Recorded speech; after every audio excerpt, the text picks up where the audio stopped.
L'anorexie mentale, c'est un terme totalement idiot. Il n'y a pas une appellation plus ratée que l'anorexie mentale. Qu'est-ce que l'anorexie mentale ? Par quoi se manifeste-t-elle ? Pourquoi les patients refusent à tout prix de s'alimenter ? Cette pathologie psychiatrique est sûrement l'une des plus incomprises. Anorexie, ça veut dire absence d'appétit, Anne qui est privatif et orexie qui est l'appétit. Et mental qui veut dire c'est dans la tête que ça se passe et donc c'est du registre de la névrose et on n'est pas très loin de la mère castratrice et du père castré. Tout est faux de A à Z. Il y a 3% de patients qui ont des vraies pertes totales d'appétit. Mais l'anorexie mentale, c'est pas du tout une perte d'appétit, c'est une lutte désespérée contre l'appétit. Vous venez d'entendre le professeur Philippe Gorwood. Il est psychiatre à la clinique des maladies mentales et de l'encéphale à l'hôpital Sainte-Anne à Paris et spécialiste de l'anorexie mentale.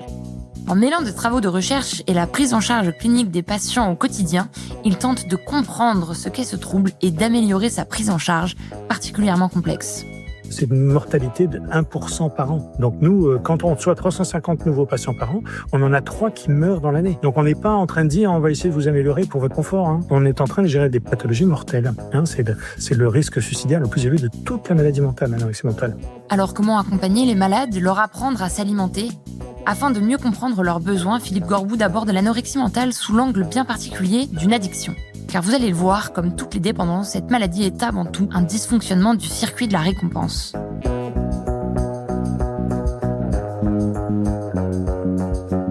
Je suis Margot Brunet, journaliste à Cerveau et Psycho. Bienvenue dans Braincast, notre podcast dans lequel des scientifiques vous parlent de ce qui se passe dans leur tête, mais aussi dans la vôtre. Pour cet épisode, nous sommes donc à l'hôpital Sainte-Anne à Paris avec Philippe Gorwood et on parle anorexie mentale. Alors dans ce service, ça fait donc des décennies que des patients atteints d'anorexie mentale sont pris en charge, c'est bien ça ? C'est dans les années 70, c'est Samuel Lajeunesse, qui était le premier chef de service, qui bizarrement s'est intéressé à l'anorexie mentale, alors que la psychiatrie s'y intéressait pas tellement. C'était les pédiatres et les médecins somaticiens qui prenaient ces patientes un peu bizarres parce qu'elles étaient trop belles et elles ne voulaient pas manger. Et elles en mouraient. Les premières hypothèses étaient beaucoup autour des hormones, notamment féminines, l'œstrogène, progestérone, et notamment les LHRH, les précurseurs des neuropeptides qui régulent la partie et qui vont avoir des impacts sur l'alimentation et le corps féminin. Et donc, il y avait une espèce de rationnel très neurobiologique. Et donc, Samuel Lajeunesse, il a dit, mais peut-être que là-dedans, c'est aussi un comportement anormal. Il se trouve que se développe à ce moment-là beaucoup la thérapie cognitivo-comportementale, une manière de réapprendre des schémas plus adaptés dans le ressenti pour arriver à des solutions moins coûteuses dans le mal-être. Et donc, il a commencé à s'occuper des TCA. Et donc, comment je suis arrivé ? Donc, c'était l'année 2000. Donc, c'était 30 ans déjà que le service s'occupait de ça. Et il y en a ici une quantité de patients avec troubles du comportement alimentaire assez incroyable. Et surtout, beaucoup de spécialistes des troubles du comportement alimentaire. Et à cette époque-là, il y a donc une vingtaine d'années, certaines personnes avaient peut-être encore une image, j'imagine, très biaisée, très faussée de cette pathologie. On ne comprenait pas vraiment en réalité. Puis, il y avait parfois des visions caricaturales, stigmatisante de l'anorexie mentale, c'est ça ? Vous savez, dans l'histoire de la prise en charge des troubles du comportement alimentaire, comme on n'y comprend rien, parce que pour le moment, personne n'en sait rien d'où vient cette pathologie, on a des angles d'approche plus ou moins variables. Vous voyez, moi, j'ai été élevé quand j'étais jeune, il y a quelque temps déjà, avec le fait de dire l'anorexie mentale, c'est une mère totalitaire et castratrice, je me souviens du terme, et un père castré, absent. Et quand vous voyez en dynamique familiale une patiente anorexique avec papa-maman, effectivement, ce cliché-là fonctionne.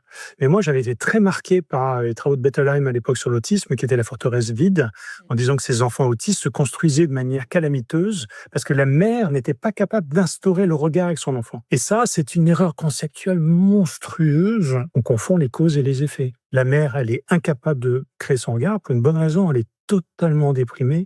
Parce que pour une mère, avoir un jeune enfant qui ne vous regarde pas, c'est juste insupportable. Et donc, bien sûr qu'elle se déprime. Et après, on se dit, voilà, il est autiste parce qu'elle est déprimée. Non, c'est l'inverse. Elle a été déprimée parce qu'il était autiste.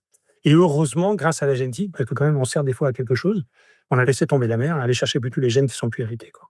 Voilà. Donc, dans l'anorexie mentale, j'ai été beaucoup bercé à ces choses-là, que je déteste parce que c'est des trucs un peu tout faits et qui se basent sur des représentations mentales. Je me méfie toujours comme de la peste. Et en psychiatrie, on en a fait des conneries. Donc, c'est bien qu'on fasse attention à des aspects plutôt mécanistiques. Vos patients, lorsqu'ils se présentent, ils sont dans quel état ? C'est quoi ensuite les premières étapes de leur suivi ? Par quoi passe la prise en charge dans les tout premiers moments après l'arrivée à l'hôpital, après l'hospitalisation ? Nos patients, quand elles arrivent ici, elles sont dans des poids extrêmement faibles. Elles sont entre 30 kilos. Vous savez que dans l'anorexie mentale, les molécules psychotropes qui ont l'autorisation de mise sur le marché pour l'anorexie mentale, c'est 0. On est la seule maladie mentale, à part l'autisme peut-être, pour lesquelles on n'a aucun traitement pharmacologique. Alors ça ne veut pas dire qu'on n'en essaie pas. Là, on a déjà 4 en préparation et j'espère qu'on va participer à développer ces nouvelles molécules. En tout cas, pour le moment, on n'a rien. Du coup, c'est pas pour rien qu'on a un psychologue. C'est parce que du coup, c'est beaucoup psychothérapie et environnement. Alors, vous voyez, ici, dans le service, on a 20 lits pour l'anorexie mentale en centre recours, de patientes très graves, dont la moyenne, quand elles arrivent ici, elles ont 10 ans d'ancienneté. Et donc, elles n'ont pas réussi à se faire soigner. Alors, souvent, les anorexiques ont du mal à accepter et à partager leur pathologie. Et donc, du coup, souvent, les soins sont souvent différés. Mais donc, du coup, elles arrivent ici en général assez tard et assez graves. Et donc, on les hospitalise 4 mois. Et du coup, c'est du réapprentissage. Et c'est là où le service est très spécialisé, c'est que on est dans quelque chose qui est extrêmement dur au niveau surveillance. Les patientes se font vomir, elles évitent de manger en cachant des alimentations, parce que c'est une recherche désespérée pour continuer à fonctionner comme elles ont toujours fonctionné. Donc ça n'a pas l'once d'une perversité, c'est juste une maladie qui s'exprime. Et du coup, pour nous, arriver à les soigner, c'est pas possible si en fait ce qu'on fait ne sert à rien. Et du coup, on a des soignants qui sont du coup très intrusifs dans la vie des patients pendant l'hospitalisation. Et c'est en cela qu'on a besoin d'une vraie formation dans le TCA, parce qu'il faut être à la fois très intrusif et en même temps extraordinairement empathique.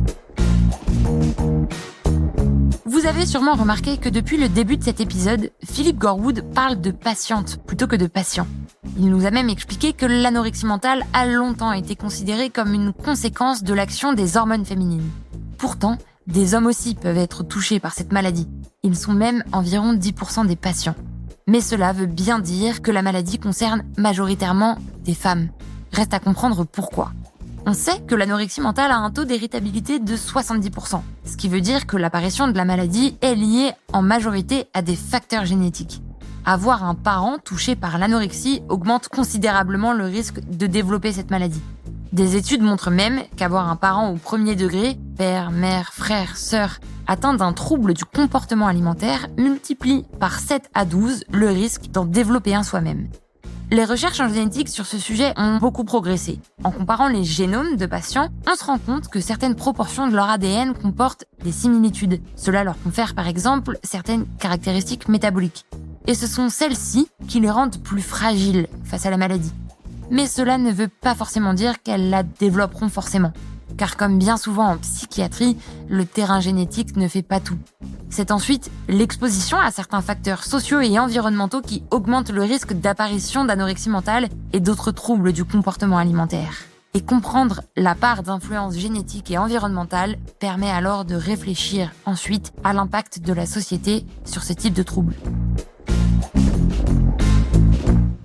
Vous avez beaucoup parlé de patientes plus que de patients. On a souvent cette image d'une anorexie qui concernerait une femme quelque part entre 15 et 25. Vous dites qu'elles arrivent tard, donc je suppose qu'elles arrivent plutôt vers 25 que vers 15. C'est ça la majorité du profil des patients que vous prenez en charge? C'est 8 femmes pour un homme. On a une très grande majorité de femmes, mais on a des hommes, bien sûr. Et d'ailleurs, dans la réaugmentation récente apparente des troubles du comportement alimentaire, on a plutôt plus d'hommes que de femmes. Donc, on a l'impression que la balance est en train un tout petit peu de se ramener vers... Mais ça reste quand même une partie extrêmement polie, 8 pour 1. Pour la boulimie, c'est 3 pour 1, donc on a quand même plus de femmes que d'hommes. Et plutôt des patients jeunes. Effectivement, c'est une pathologie du jeune, mais nous, on a des patients qui ont parfois plus de 60 ans. Donc, la chronicité concerne à peu près une femme sur 3, un anorexie mentale.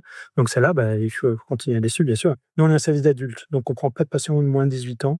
Vous parliez justement de l'augmentation récente. Est-ce que vous arriveriez à dater ou en tout cas à contextualiser cette augmentation? Est-ce qu'il y a certains facteurs? Est-ce que vous pourriez dire depuis quand et vous avez l'impression qu'il y a de plus en plus de personnes concernées? Alors, nous, dans un service de médecine, on n'est pas du tout bien placé pour le faire. C'est vraiment de l'épidémiologie, c'est pas de la santé, donc ça n'a rien à voir. Par contre, il n'y a aucun doute qu'on a eu un effet Covid monstrueux, avec une explosion des demandes et une aggravation de beaucoup de nos patients, de rechutes et autres. Ça a été une catastrophe, la Covid. Plein de raisons différentes qui sont très faciles. Isolement, pas d'accès aux soins.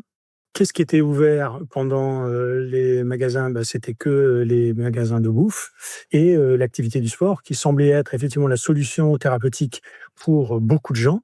Et heureusement, Sauf que c'est souvent une situation d'aggravation pour les patients avec anorexie mentale. Donc, on avait à peu près tout fait pour que ce soit un facteur d'aggravation. Est-ce que vous avez l'impression que certaines modes, si je puis dire, peuvent favoriser aussi le développement, l'apparition de l'anorexie mentale chez certaines personnes? Ça, c'est une très bonne question parce que c'est loin de la génétique et c'est en même temps tout aussi important à prendre en considération. On n'a aucun doute sur le fait que l'image sociale de la représentation du corps a un rôle réel dans l'expression de l'anorexie mentale. L'idée, c'est qu'en gros, tout le monde a plus ou moins un taux de vulnérabilité génétique, mais par contre, si vous rencontrez pas de facteurs favorisants, vous les développerez peut-être jamais de votre vie. C'est ça qui compte, hein. Et donc, quand on a des affiches de pub avec des mannequins dont les images sont retouchées, qui ont à 99% de chance une anorexie mentale, c'est une manière de représenter la maladie qui est extraordinairement valorisante et qui donc va réduire les freins de la maîtrise de son alimentation. Et donc, bien sûr, ça peut jouer de manière considérable. Donc oui, il n'y a aucun doute possible. L'image de la pathologie et de l'image corporelle vient survaloriser un corps fin comme étant dans un canon de beauté qui va forcément augmenter le risque que les sujets vont exprimer le risque. Au-delà de cet aspect apparence, est-ce que le fait que l'alimentation devienne pour certains une obsession, on parle beaucoup par exemple de jeûne, et ça fait des années, enfin quelques années, notamment depuis le Covid, que le jeûne est un peu une pratique à la mode, on parle du jeûne thérapeutique un peu dans tous les sens, etc. Est-ce que ça, pour vous, ça peut aussi expliquer l'apparition chez certains de troubles du comportement alimentaire? Alors, la réponse est très simple, hein, oui, il n'y a aucun doute là-dessus. Et du coup, ça amène à se poser des questions au niveau sociétal. Parce que honnêtement, on comprend très bien qu'il y a des gens qui ont envie de faire des jeux, etc. Moi, je trouve ça personnellement un tout petit peu débile, mais après, chacun son truc, et puis pourquoi pas, enfin, on est dans une société libre, c'est important de le faire. Vous savez, ça me rappelle moi mes questions il y a 20 ans par rapport à l'alcool, avec l'accès à l'alcool. L'accès à l'alcool, chez 90% des gens, ça va très très bien se passer. Oui. Sauf qu'il y a pour eux, certains, ça va devenir le drame de leur vie. Donc, moi, je trouve que c'est bien qu'on ait un tout petit peu la notion de solidarité.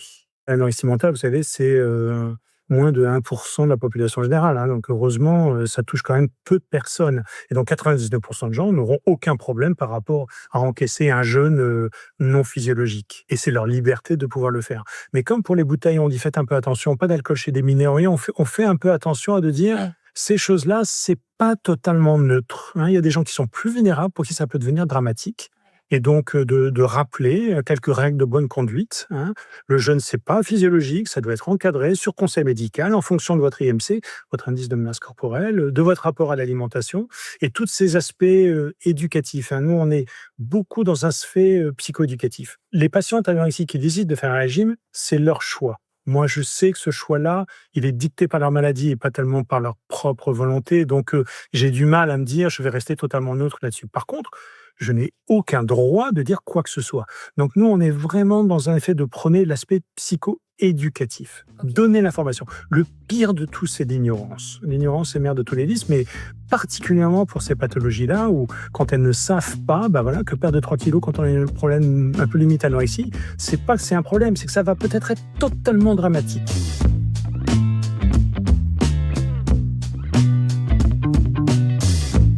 Vous avez évoqué le sport et j'ai vu que, si je ne me trompe pas, en 2021, vous avez travaillé justement sur le fait que le sport et du coup le fait de perdre de la masse corporelle est aussi important pour une personne anorexique que le fait de ne pas en absorber. Ça veut dire que le sport occupe quelle place dans la maladie?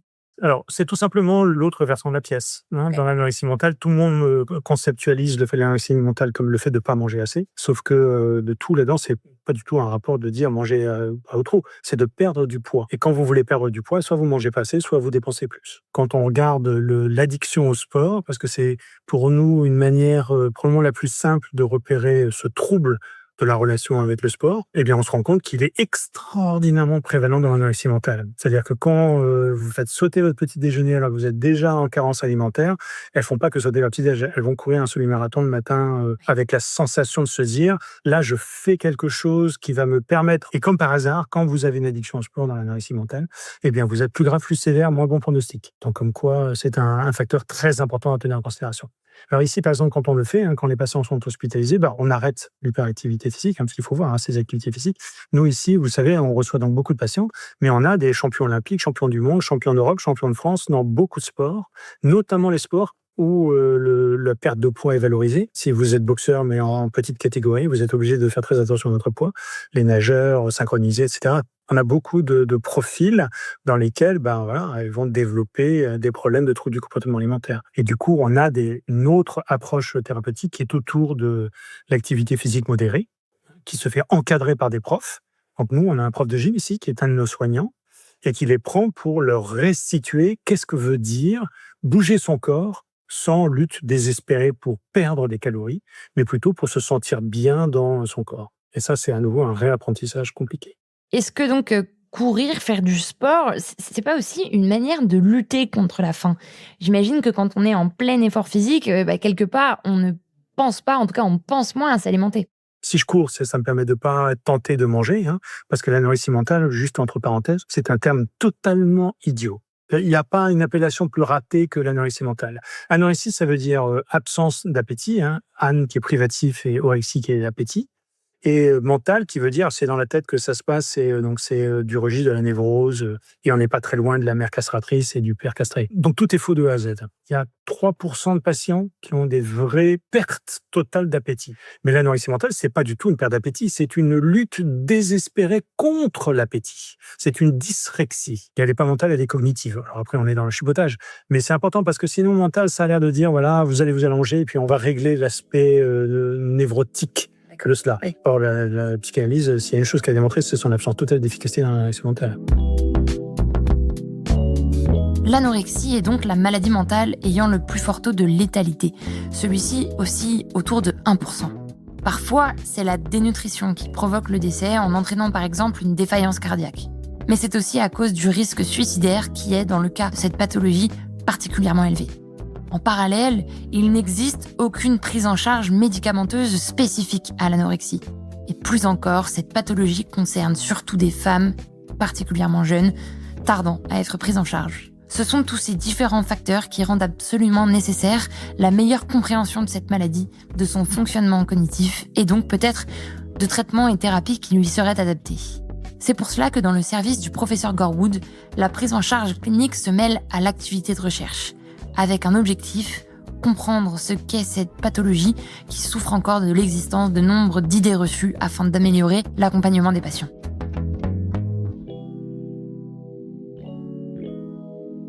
Et donc, votre rôle avec ces différentes activités de recherche, c'est vraiment de comprendre ce qui se passe chez les patientes et les patients d'un point de vue cognitif, vraiment d'aller comprendre ce qui se passe à l'intérieur de leur cerveau. C'est ça. Comment on fait pour étudier ça, justement ? Les addictions, on a une chance considérable par rapport à la recherche dans les autres spécialités psychiatriques, c'est que nous, on a des modèles animaux. Ça nous aide quand même énormément. Donc, on a dans mon labo des modèles de souris qu'on fait maigrir. Alors attention, parce qu'on passe quand même devant les comités d'éthique. On leur fait pas 30% de poids. Et après, on regarde comment ils se comportent par rapport à l'alimentation, par rapport à l'exercice physique, parce que c'est un point pour nous extrêmement important dans ces effets de renforcement paradoxal. Et dans la renutrition, parce qu'on s'intéresse aussi à ça. Et on essaie toujours de faire nos protocoles en dite recherche translationnelle, c'est-à-dire qu'on essaie de faire à peu près la même chose chez la souris et chez l'homme, parce que la souris, elle a du mal à nous expliquer ce qui se passe, ça c'est mieux plutôt chez les patients, mais les patients, ils veulent pas nous donner leur cerveau, on fait le protocole. Donc on arrive comme ça à faire, chacun donne ce qu'il peut dans le cas des protocoles. Et qu'est-ce que vous voyez apparaître dans le cerveau de souris chez qui vous avez provoqué cette anorexie, ou même d'ailleurs dans les imageries cérébrales de patientes? Ce qu'on repère effectivement dans l'anorexie mentale, c'est plutôt de la communication. On est vraiment beaucoup dans l'idée que les zones du cerveau se parlent de manière différente. Par exemple, dans tout ce qui est cerveau médian, qui est en interne, c'est le cerveau le plus ancien.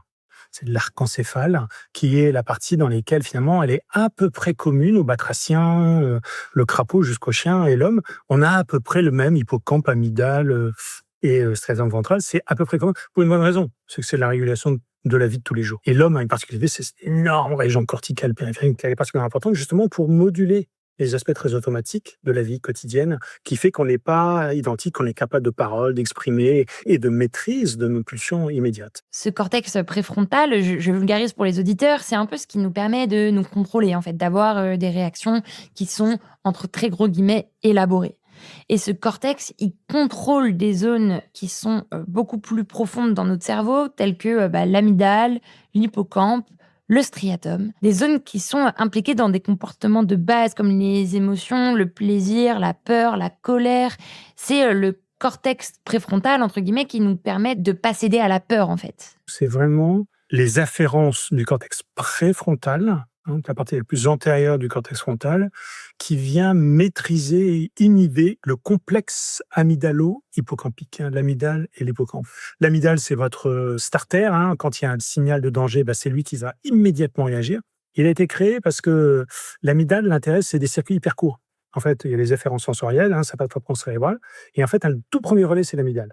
Et quand vous avez quelque chose qui circule comme ça dans la forêt, vous voyez ça, vous n'allez pas réfléchir en disant « Oh, ça pourrait être un serpent, et le serpent peut être dangereux pour l'homme, etc. » Parce que si vous avez ça, en fait, le serpent il vous a déjà bouffé.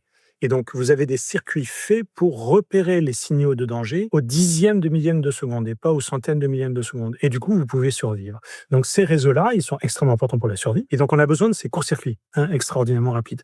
Lorsque vous avez ces signaux, l'idée, c'est d'éviter que ça se reproduise. Et là, vous allez contextualiser grâce à l'hippocampe qui permet justement d'enregistrer les contextes environnementaux qui vous permettent de dire la prochaine fois, si ça arrive, je ferai un peu plus attention.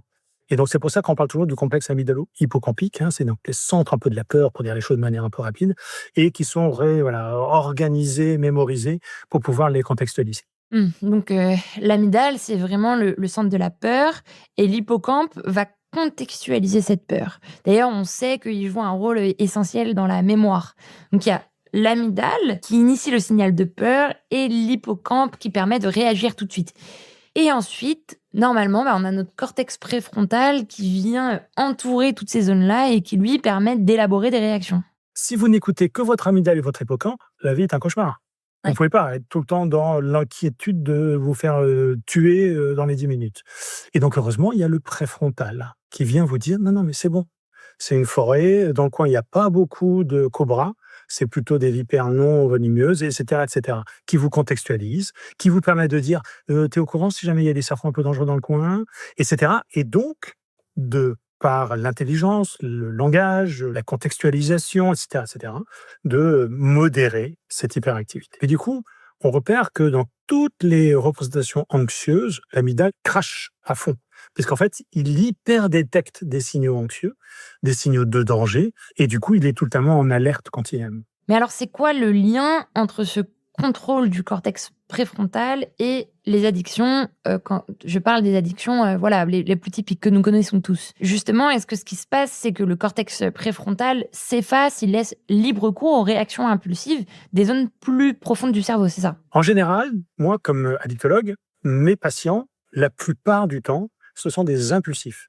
Il y a un manque de maîtrise de cet aspect. J'ai envie de picoler, je picole. Et j'ai pas beaucoup de facilité à me dire, je vais me dire, non, c'est pas bon pour ma santé, etc. Donc, c'est plutôt les aspects, ce qu'on appelle impulsifs. Vous savez, toutes les addictions sont marquées par l'impulsivité.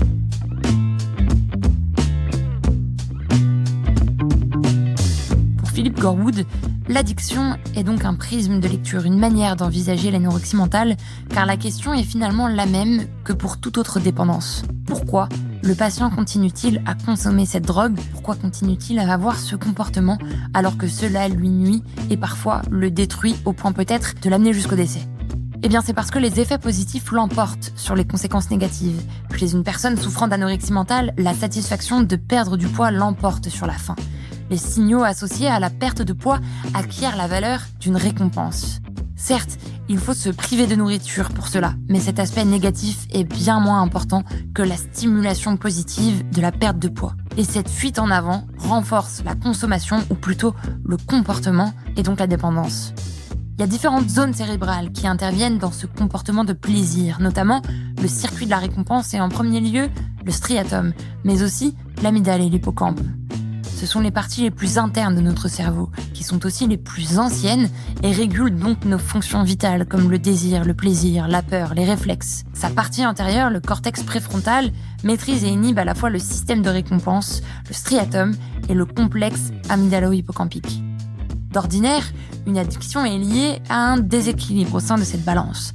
Le cortex préfrontal relâche sa vigilance. Les personnes addictes ne prennent plus le temps de réfléchir aux risques que leur comportement leur fait encourir et elles cèdent à des gratifications immédiates. Elles sont donc très souvent impulsives. C'est donc pour ça que, selon vous, l'anorexie est une forme d'addiction. La réponse est très simple. Oui, il n'y a aucun doute là-dessus. Et ce que je trouve absolument fascinant dans les TCA, c'est que ce sont les seules qui sont anti-impulsives. Nos patientes avec anorexie mentale, elles sont pas assez dans le vécu, l'immédiat et le réactionnel. Elles sont anti-impulsives. Et c'est en cela qu'on dit dans l'hypermaîtrise, la faible flexibilité cognitive. Et du coup, c'est plus une carence du préfrontal qui vient maîtriser le complexe amyloïde hippocampique, c'est l'inverse. C'est une hyper-contrôle du préfrontal. Donc tout ça pour dire qu'effectivement, pour nous, cette approche de l'excès de contrôle préfrontal sur la partie complexe, pour moi, c'est au jour d'aujourd'hui la meilleure représentation neuroanatomique qu'on peut avoir de l'anorexie mentale. Si j'essaie de vulgariser pour être sûre d'avoir bien compris, le lien avec une addiction, c'est que tout est une question de balance, en gros, entre le préfrontal et le complexe amygdale-hippocampe, sauf que dans une addiction autre, on a le préfrontal qui baisse un peu, et là c'est l'inverse, c'est sur maîtrise, et l'objectif c'est de le faire lâcher. Resynchroniser. Alors pour ça, moi j'aime bien dire que l'anorexie mentale, c'est effectivement un trouble dans les effets récompense, mais c'est un trouble de la cinétique de l'effet récompense. Alors ça, c'est un petit peu chipoteur, mais ça permet, vous voyez, exactement de faire ce que vous venez de faire, en disant on est dans un trouble de la représentation de l'effet récompense. Pourquoi est-ce que quand j'ai faim, je ne vais pas bouffer? Enfin, c'est ce que à peu près tout le monde fait. Et ça, c'est vraiment parce que dans l'hypermaîtrise, vous donnez l'illusion que finalement, ça va aller un petit peu mieux en évitant de prendre un repas. Et donc, vous différez trop, alors que dans les addictions qui passent à l'acte, c'est l'inverse. Ils passent à l'acte, donc ils sont impulsifs. Et du coup, c'est un peu dans un inverse. Et les deux se rejoignent dans la cinétique de l'effet récompense. Donc, ce sont des patients qui sont dans une forme d'hyper-contrôle, en fait, qui s'alimentent plus justement parce qu'il y a cet hyper-contrôle. Leur message interne, c'est de dire, si je maîtrise tout ce qui se passe autour de moi, et là c'est le préfrontal qui va parler, si je suis dans la maîtrise de ce qui se passe, alors ça peut bien se passer. Et la première chose qu'on peut maîtriser, c'est ce qu'on mange. L'hypercontrôle. Voilà donc, d'après les travaux de Philip Gorwood, l'une des clés de compréhension de l'anorexie mentale. Celle-ci reposerait alors sur le mécanisme inversé de celui d'une addiction. Cette fois, le ressenti immédiat passe au second plan.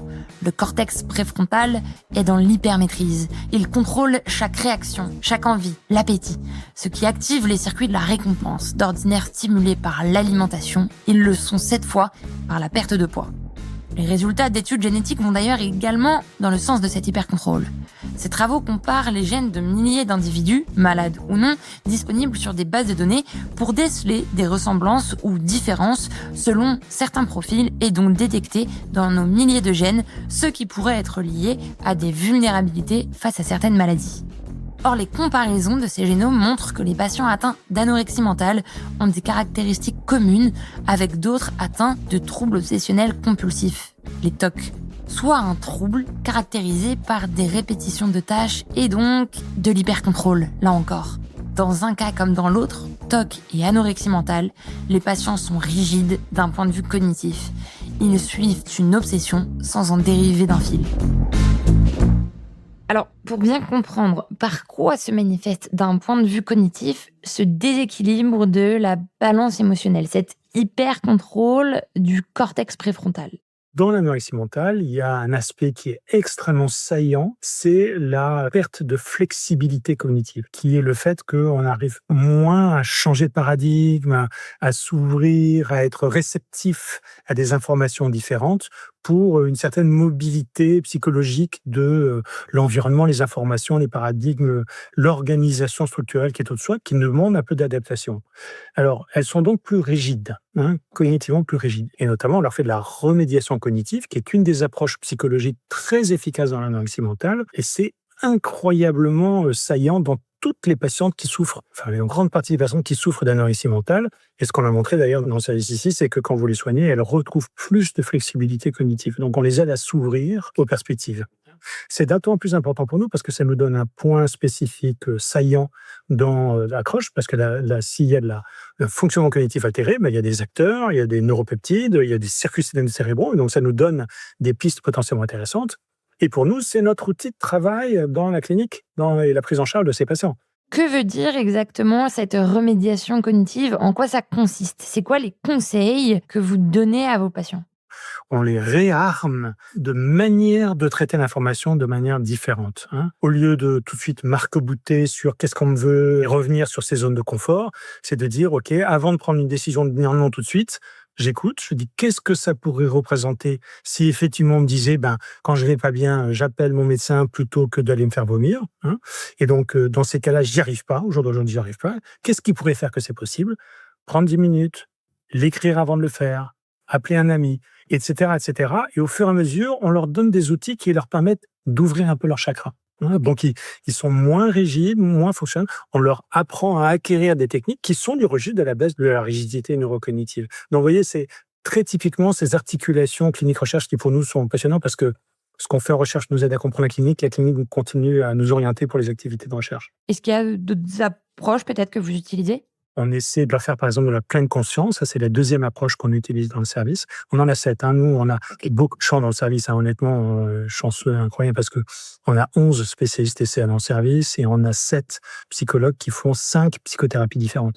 Et donc, on reçoit 350 nouveaux patients en TCA par an. Donc, on a une énorme activité qui nous permet aussi d'avoir une diversité des approches, et notamment dans les structures de soins aussi, pour qu'elles soient adaptées au fur et à mesure à la situation réelle. Mais j'imagine que quand vos patients se présentent dans votre service, au tout début de la prise en charge, dans les premiers jours, vous ne commencez pas directement, évidemment, par cette remédiation, vu l'état souvent très grave des patients lorsqu'ils se présentent à vous. Nos patientes, quand elles arrivent, elles sont souvent très dénutries et elles sont beaucoup trop rigides pour commencer à s'ouvrir. Et on va plutôt attendre dans ces différentes modalités de prise en charge qu'on a ici, hôpital de jour, hôpital de jour intensif ou hospitalisation, qu'elles aient repris un peu de poids et en général un peu de flexibilité pour commencer à améliorer encore plus la flexibilité cognitive. Mais quand on les prend trop rigides, c'est trop compliqué. Pendant des décennies, l'anorexie mentale a donc été considérée comme une maladie liée au genre féminin et au refus de l'alimentation. Il aura fallu des décennies de travaux et d'évolutions sociétales pour comprendre qu'elle est en réalité un trouble psychiatrique avec des symptômes cognitifs précis et qu'elle est davantage une obsession de la perte calorique que de l'absence de faim et qu'elle concerne certes davantage les femmes, mais très probablement pour des raisons plus sociétales que génétiques. Dans une addiction, souvent, c'est une substance qui stimule notre circuit de la récompense au point que nous ne soyons plus capables de nous en passer. Dans l'anorexie mentale, c'est l'image de la maigreur, de l'activité physique, du jeûne qui joue ce rôle. Maigrir devient une récompense et cet effet est d'autant plus fort si la société qui nous entoure valorise cette minceur. Malgré l'évolution de ces connaissances, pourtant, la pression continue probablement de favoriser l'apparition de l'anorexie mentale et d'autres troubles du comportement alimentaire chez des personnes vulnérables. À la fin de cette conversation avec Philippe Gorwood, j'ai été frappée de me rendre compte que malgré la prise de conscience de la dangerosité du culte de la minceur, celle-ci reste particulièrement valorisée. Le jeûne de plus en plus promu, les coupes-faim désormais vantées par des personnes pourtant très loin d'être en surpoids. Nous sommes encore loin d'avoir fait tout le chemin pour en finir avec cette valorisation. Bien sûr, dans un monde idéal dans lequel cette pression sociétale n'existerait plus, l'anorexie mentale, elle, serait toujours là, puisqu'elle a une très forte composante génétique. Mais elle toucherait probablement beaucoup moins de patients, ce qui laisserait davantage de temps à des professionnels de santé comme Philippe Gorwood pour aller encore plus loin sur la compréhension de cette pathologie. Ces travaux nous ont déjà appris que celle-ci peut être vue comme une addiction inversée. Ce n'est plus une impossibilité de résister à une substance, mais une impossibilité de l'ingérer. Alors, pourrait-on concevoir des traitements grâce à cette approche nouvelle ? Est-ce que la proximité génétique avec des troubles obsessionnels compulsifs ouvre aussi une voie thérapeutique ? Mais le premier traitement consisterait sans doute à réglementer beaucoup plus sévèrement les messages du milieu de la mode qui promeuvent une minceur extrême et les pratiques des réseaux sociaux qui retouchent les silhouettes au point de provoquer une insatisfaction corporelle galopante chez les jeunes filles.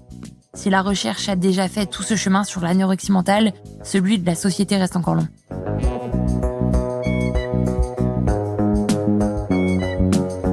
Vous venez d'écouter Braincast, un podcast de Cerveau et Psycho.